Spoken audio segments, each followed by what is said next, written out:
আসসালামু আলাইকুম আব্বা, কেমন আছেন? ওয়ালাইকুম আসসালাম মা। তুই কেমন আছস? রবিন বাবাজি কেমন আছে? ভালো আছে আব্বা। আহ, কি করতেছস মা? আব্বা পড়তাছি। পড়তেছস মানে কি মাস্টার্সের লিগে প্রস্তুতি নিছস?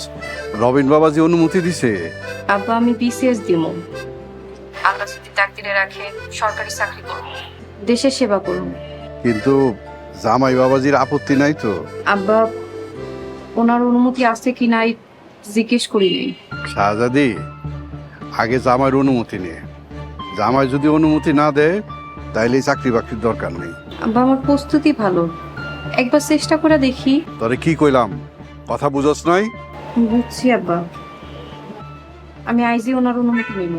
ঠিক আছে মারে, তোর মায়ের অবস্থা খুব একটা ভালো না, মাঝে মাঝে শরীর খারাপ করে। তুই পারলে একটু আইসা দেখা যাইস।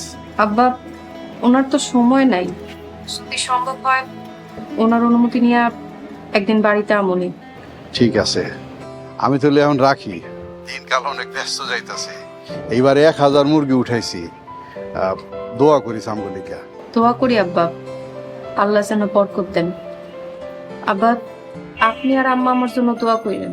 আল্লাহ ভরসা, তোর লেগে সব সময় দোয়া করি, আল্লাহ যেন তোরে সব সময় সুখে রাখে, শান্তিতে রাখে। ফি আমানিল্লাহ। আসসালামু আলাইকুম আব্বা, রাখি।